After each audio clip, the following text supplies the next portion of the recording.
जय मां विंध्यवासिनी। आज हम और माता विंध्यवासिनी के परिक्रमा दर्शन के रहस्य को जानेंगे। इसके साथ ही माता विंध्यवासिनी के प्रांगण में ही हम सूक्ष्म त्रिकोण के भी दर्शन करेंगे और उन बिंदुओं के भी दर्शन करेंगे जो हमें कहीं न कहीं माता विंध्यवासिनी के प्रांगण से ये सभी बिंदु एक संदेश देते हुए हैं और भगवती के इन रहस्यों को भी जानेंगे और सभी रहस्य माता विंध्यवासिनी के परिक्रमा दर्शन में छिपे हुए हैं। तो मुझे पूर्ण विश्वास है कि अगर आप इस वीडियो के साथ बने रहेंगे तो माता विंध्यवासिनी के दर्शन की दिव्य अनुभूतियों को प्राप्त करेंगे और माता के परिक्रमा दर्शन के रहस्य को भी जानेंगे। तो आइए चलते हैं माता विंध्यवासिनी के परिक्रमा दर्शन के लिए और करते हैं माता के दर्शन की दिव्य अनुभूति और माता विंध्यवासिनी के दिव्य परिक्रमा दर्शन को। आप देख रहे हैं जिज्ञासा मिट्ठू मिश्रा चैनल को, जो है आध्यात्मिकता की अनंत यात्रा में आपका प्रेरक साथी। तो माता विंध्यवासिनी के परिक्रमा दर्शन को करने के लिए हम लोगों को सबसे पहले पहुंचना होगा वायव्य कोण पे। यहाँ से जब हम भगवती के मंदिर में दर्शन के लिए चलते हैं तो हमें 4 सीढ़ियां मिलती हैं, धर्म, अर्थ, काम और मोक्ष की। ये प्राचीन समय से भगवती के दरबार में 4 ही सीढ़ियां रहती रही हैं, जो धर्म, अर्थ, काम, मोक्ष की सीढ़ी है।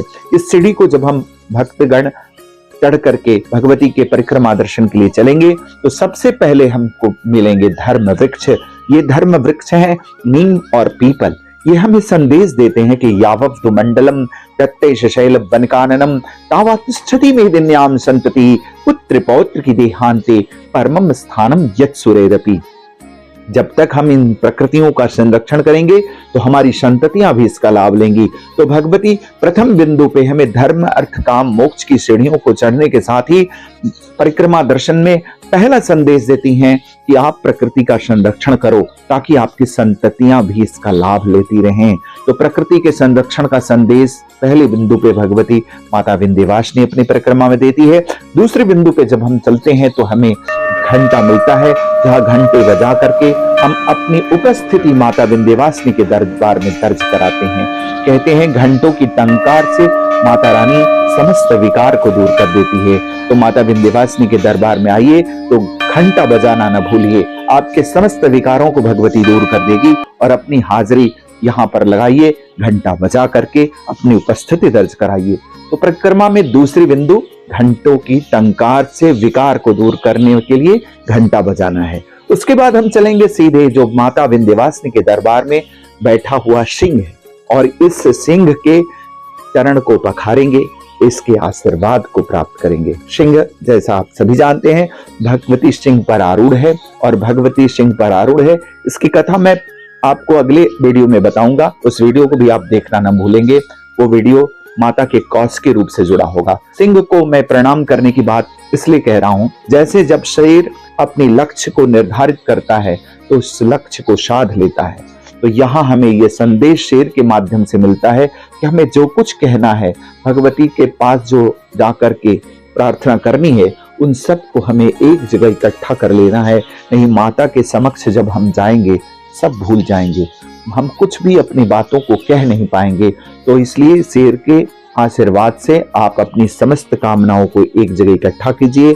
शेर आपको ये मार्गदर्शन करते हैं, माता विंध्यवासिनी के दरबार में बैठे हुए शेर। उसके बाद आप माता विंध्यवासिनी के प्रवेश द्वार पर जैसे ही पहुंचेंगे तो सबसे पहले आपको विघ्न विनाशक गणपति के दर्शन होंगे।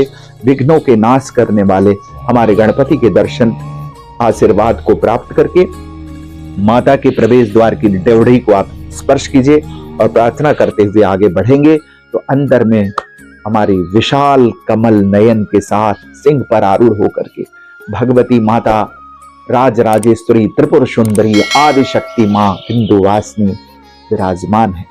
बस प्रार्थना कीजिए, अपनी कामनाओं को भगवती को कहिए, खड़े होकर के बाहर ही कहिए। भगवती आपकी समस्त कामनाओं को सिद्ध करेगी। ये सिद्ध पीठ है, इच्छा की देवी है। समस्त कामनाओं को भगवती पूर्ण करेगी और अपने विशाल कमल नयन के साथ आपका अवलोकन करेगी भगवती। और यहाँ भगवती के कृपा आशीर्वाद को, अपनी बातों को कह करके आप जब आगे बढ़ेंगे तो उस बिंदु पे पहुंचेंगे जो सूक्ष्म त्रिकोण की दूसरी शक्ति है महाकाली के रूप में। लेकिन यहाँ महाकाली के विग्रह को देखेंगे तो महाकाली का विग्रह घूमा हुआ है। सूक्ष्म से सूक्ष्म बारीक अवलोकन करने की स्थिति में यहाँ भगवती है और ये आप सभी जानते हैं कि ये क्रिया की देवी है और हमारे क्रिया में सुधार करने वाली देवी है। ये हमारे संकटों का नाश करने वाली देवी है। तो भक्तों का सूक्ष्म अवलोकन करके हमारी क्रिया में सुधार करने वाली ये त्रिकोण शक्ति की, सूक्ष्म त्रिकोण शक्ति की दूसरी देवी है। हम उसके दर्शन और कृपा आशीर्वाद को प्राप्त करके जैसे ही आगे निकलते हैं तो माता विंध्यवासिनी के बाएं नेत्रों के समक्ष द्वापर युग के उसके लाडले भाई राधा और कृष्ण के दर्शन होंगे। हमें अपने जीवन का सारथी कैसा चाहिए? हमें अपने जीवन का सारथी ऐसा चाहिए जो हमें प्रत्येक युद्ध में विजय श्री को दिला दे। वो कृष्ण के अलावा कोई नहीं हो सकता। तो अपने जीवन का मार्गदर्शक मुझे कृष्ण जैसा चाहिए, जो अगर मेरे जीवन के सारथी रहेंगे तो मुझे भी अर्जुन की तरह युद्ध में विजय श्री को दिलाएंगे। तो हमें ऐसे मार्गदर्शक के दर्शन इस माता विंध्यवासिनी दरबार में होते हैं। माँ के लाडले भाई द्वापर युग के कृष्ण और राधा के। तो आप राधा और कृष्ण के दर्शन करेंगे परिक्रमा दर्शन के अंतर्गत। यहां से जब आप निकलेंगे तो दुर्गतियों की नाश करने वाली दुर्गा के दर्शन होंगे, जो माता आदिशक्ति महारानी विंध्यवासिनी के ही स्वरूप हैं। तो ये दुर्गतियों की नाश करने वाली दुर्गा के दर्शन होंगे। यहां से जब आप आगे बढ़ेंगे तो आपको भय को हरने वाले भैरव के दर्शन होंगे। आपको बता दें, माता विंध्यवासिनी के दरबार में 52 भैरव विराजते हैं। चारों दिशाओं के यहाँ पर भैरव अवस्थित हैं। अष्ट दिशाओं के भैरव यहाँ अवस्थित है। 52 भैरव अवस्थित हैं। कहते हैं माता विंध्यवासिनी के दर्शन बिना भैरव के दर्शन के पूर्ण नहीं होता, हनुमान के दर्शन के पूर्ण नहीं होता। तो हम यहाँ भय को हरने वाले भैरव के दर्शन करेंगे इसी परिक्रमा के अंतर्गत। और उसके बाद हम पहुंचेंगे नंदी के पास, जो नंदी आपको पश्चिम के मुख करके यहाँ पर शेर के ठीक बगल में विराजमान है। यहाँ पर हम नंदी के कानों में जब अपनी कामनाओं को कहते हैं और जैसे ही हम अगले द्वार में प्रवेश करते हैं तो वहां शिव विराजमान है एक विशाल वृत्त में, जहां देवताओं की सभा लगी हुई है और मध्य में हमारे आदि शिव विराजमान है। अगर भगवती मेरी आदि शक्ति है तो यहाँ आदि शिव विराजमान है। इसकी भी एक विशेष कथा है जो मैं आपको अगले वीडियो में बताऊंगा, और वो कथा भी यहाँ की बहुत रोचक कथा है और ये कथा आप जरूर सुनेंगे, माता के कौशिकी रूप की कथा। तो मैं यहाँ पर आप आकर के शक्ति के साथ साथ शिव के दर्शन पाते हैं और शक्ति के नेत्रों के ठीक सामने शिव विराजमान हैं और शिव का कृपा आशीर्वाद प्राप्त करके हम अपने जीवन को संतुलित करते हैं। अब इस शिव और शक्ति के आशीर्वाद के साथ ही हम जिस द्वार में प्रवेश करेंगे उस द्वार की देवी माता धूमावती है, जिसे मां धाधा भी कहते हैं। ये समस्त बाधा को दूर करने वाली देवी है। कहते हैं भूतले भूचरा खेचरा सेव जलजा शोपदेश का सहजा कुलजा माला डाकनी शाकनी तथा अंतरिक्षरा घोरा डाकनी महाबला ग्रह भूत पिशाचा यक्ष गंधर्व राचा ब्रह्मराचा स्वेतला कुष्मांडा भैरवादयन शंति। तो यहाँ पे समस्त नकारात्मक शक्तियों को अवशोषित करने वाली शक्ति मां धाधा के रूप में, धूमावती के रूप में यहाँ पर विद्यमान है। यह आपकी समस्त नकारात्मक शक्तियों को समाप्त करने वाली शक्ति है। कहते हैं कि इस स्थान पर आकर के एक चमत्कारी रूप से लाभ मिलता है और हमारे शरीर की समस्त नकारात्मक ऊर्जाएं समाप्त हो जाती हैं। और यहाँ से दर्शन करने के बाद तो धाधा समस्त बाधाओं को दूर कर देती थी। तब हम ज्ञान प्राप्त करने के लिए सक्षम होते थे। तो हमें किसके दर्शन चाहिए? तो हमें ज्ञान की देवी के दर्शन चाहिए, जो यहाँ सूक्ष्म त्रिकोण की तीसरी शक्ति के रूप में विद्यमान है, महासरस्वती। और उसके दर्शन को प्राप्त करके हम ज्ञान की प्राप्ति करते हैं। तो अब आपने देखा ये सूक्ष्म त्रिकोण यहाँ पूर्ण होता है। इच्छा, क्रिया और ज्ञान का सूक्ष्म त्रिकोण ज्ञान की देवी के दर्शन के साथ पूर्ण होता है। अब हम ज्ञान को प्राप्त करके अपने जीवन को संतुलित बनाते हैं। तो असंतुलित मानव जीवन इस धाम में आके संतुलित हो जाता है इन्हीं त्रिशक्तियों की कृपा आशीर्वाद से। अब यहां से आशीर्वाद प्राप्त करके हम जब आगे बढ़ते हैं तो हमारे अंदर कुछ शत्रु भी विद्यमान हैं।